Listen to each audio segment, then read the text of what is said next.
जैसा कि हम जानते हैं कि हर देश का अपना एक कल्चर होता है, हर देश की अपनी एक फिलॉसफी होती है। Indian philosophy world wide famous है। जितनी इंपॉर्टेंस वर्ल्ड में इंडियन फिलॉसफी की है, जितनी वेस्टर्न फिलॉसफी की है, उससे कम जापानीज फिलॉसफी की नहीं है। जिस तरह दुनिया में बहुत सारे देशों की अपनी एक फिलॉसफी मशहूर है, इसी तरह से जापान का भी अपना एक बहुत ही कल्चरल और फिलोसफिकल हेरिटेज है। काम करना, मेहनत करना किसी को पसंद नहीं है। हर आदमी के अंदर थोड़ी बहुत आदत होती है, किसी में थोड़ी कम होती है, किसी में ज़्यादा होती है, लेकिन प्रोक्रास्टिनेशन यानी कि टाल मटोल करने की आदत और लेजीनेस की आदत हर किसी में पाई जाती है। मैं इस काम को आज नहीं करूँगा, कल नहीं करूँगा, परसों कर लूँगा, कौन सी आफत आ रही है। आज हम ऐसी 6 बेहतरीन जापानीज टेक्निक के बारे में बात करेंगे जो आपको प्रोक्रास्टिनेशन यानी कि टाल मटोल और लेजीनेस की आदत से बाहर निकलने में बेहतरीन तरीके से मदद कर सकती है। जिसमें सबसे पहली है इकिगाई। इकिगाई एक ऐसी टेक्निक है जिसका मूल वाक्य है कि डिस्कवरिंग योर लाइफ पर्पस। हम में से ज्यादातर लोग अपनी जिंदगी का पर्पस नहीं जानते। 99% लोगों को यह नहीं पता होता कि वो यहां क्यों है, उनकी लाइफ का पर्पस क्या है। इसका मतलब है उन्हें नहीं पता कि उनकी लाइफ का इकिगाई क्या है।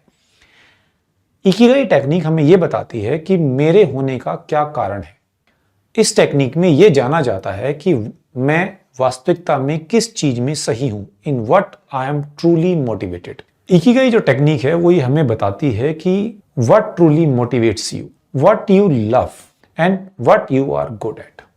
ये टेक्निक हमें यह सिखाती है कि मैं किस काम के लिए, किस चीज के लिए बना हूं, मेरा परफेक्शन किस चीज में आ सकता है और मेरे अंदर ऐसा क्या है कि जिसके लिए ये दुनिया मुझे पे करेगी।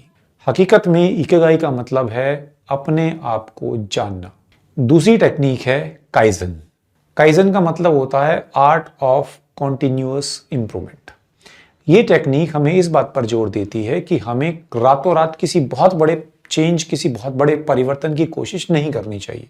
Always focus on small progressive changes. अपनी जिंदगी में प्रोग्रेसिव चेंज लाइए। कोई बहुत बड़ा परिवर्तन नहीं लाना है, बहुत छोटे छोटे परिवर्तन लाइए, छोटे छोटे चेंज लाइए। अपनी लाइफ को धीरे धीरे अपवर्ड लेकर जाइए। जीवन में निरंतर सुधार, बिना किसी एक्स्ट्रा ओवर बर्डन के, बिना किसी एक्स्ट्रा लोड के, एक रेगुलर प्रोग्रेस, बिना किसी टालमटोल के, बिना किसी लेजीनेस के। थर्ड टेक्निक का नाम है पोमोडोरो। पोमोडोरो जो टेक्निक है वो बेसिकली टाइम मैनेजमेंट की बात करती है। वैसे तो ये जो टेक्निक थी वो बेसिकली इटली में शुरू हुई थी, लेकिन इसे जापान ने बहुत ही वाइड रूप से, बड़े व्यापक रूप से एक्सेप्ट किया। हम में से बहुत कम लोग अपने टाइम को सही मायने में मैनेज करना जानते हैं। भारत एक ऐसा देश है जहां लोग वक्त की बहुत कम कदर करते हैं। ये एक ऐसा रिसोर्स है जिसकी सबसे ज्यादा मिसयूज किया जाता है। लेकिन ये टेक्निक हमें ये सिखाती है कि हमें हमेशा लगातार काम करना चाहिए और काम करते टाइम काम हमेशा छोटे छोटे ब्रेक के साथ करना चाहिए। ये टेक्निक कहते हैं कि 25 मिनट काम करो, 5 मिनट का ब्रेक लो, फिर 25 मिनट काम करो, फिर 5 मिनट का ब्रेक लो और कंटिन्यूअसली लगातार इसी तरीके से काम करते चले जाओ। इस तरीके से आपका एक हाई लेवल का फोकस डेवलप होता है और आपकी प्रोडक्टिविटी लगातार बढ़ती चली जाती है। और तीसरी है हाराहाची। हाराहाची फोकस करती है एक माइंडफुल ईटिंग के लिए, एक सस्टेनेबल एनर्जी के लिए। हाराहाची ये कहती है कि हमें कभी भी पूरा पेट भरकर खाना नहीं खाना चाहिए। हमें हमेशा अपने टमी को 100% फिल नहीं कर लेना चाहिए। हमेशा जब भी आपको भूख लगे 80% खाओ। अगर आपको 4 रोटी की भूख है तो आपको 3 रोटी ही खानी है, यानी कि आपको अपने आप को हमेशा 80% ही फिल करना है। इससे आपको एक सस्टेनेबल एनर्जी मिलती है, आपकी प्रोडक्टिविटी बढ़ती है और खाना खाने के बाद जो लथार्जी, जो स्टिफनेस बॉडी में महसूस होती है, आप उससे निजात पा सकते हैं। आपको जानकर ये हैरानी होगी कि जापान दुनिया का एक ऐसा इकलौता देश है जहां पर लोगों का जो लाइफ स्पैन है वो सबसे ज्यादा है।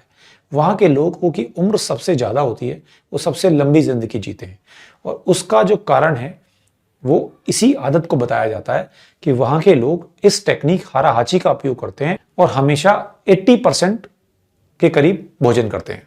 हमारी 5वीं टेक्निक है शोशिन।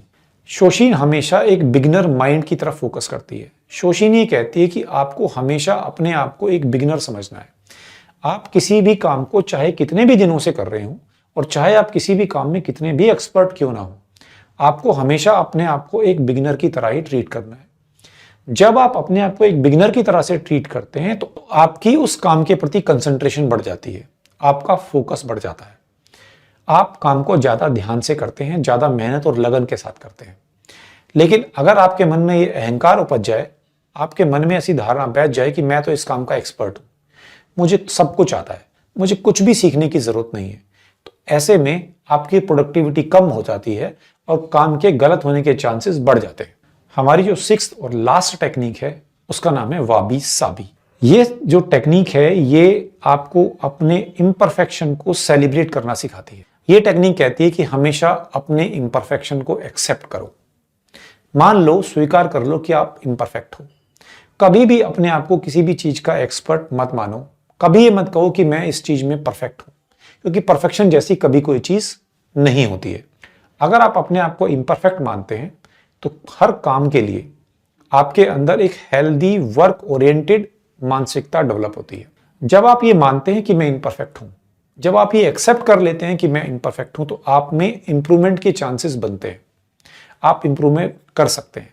लेकिन अगर कोई पहले से ही इस बात को मान ले कि मैं परफेक्ट हूं, मुझे सब कुछ आता है, मुझे सब पता है, मुझे कुछ भी सीखने की जरूरत नहीं है, तो ऐसी स्टेज में उस इंसान के आगे इंप्रूवमेंट की जो प्रोबेबिलिटी है वो जीरो हो जाती है। वाबी साबी जो टेक्निक है वो ये बताती है कि taking action is better than waiting for perfection. हमें कभी भी परफेक्शन की कोशिश नहीं करनी चाहिए और इस इंतजार में नहीं बैठा रहना चाहिए कि मुझे परफेक्शन हो जाएगा तब मैं काम शुरू करूंगा। आप काम शुरू कीजिए और करते रहिए, करते करते करते करते एक दिन अपने आप आपके अंदर परफेक्शन आ ही जाएगा। ये थी वो 6 बेहतरीन जापानीज टेक्निक जिससे कोई भी व्यक्ति अपने जीवन को बदल सकता है। आप भी अपने जीवन में इन टेक्निक्स को यूज कीजिए, इन टेक्निक्स को अपनाइए और अपने जीवन में लेजीनेस, प्रोक्रास्टिनेशन जैसी आदतों से छुटकारा पाकर अपनी प्रोडक्टिविटी को इंक्रीज कीजिए। Thank you.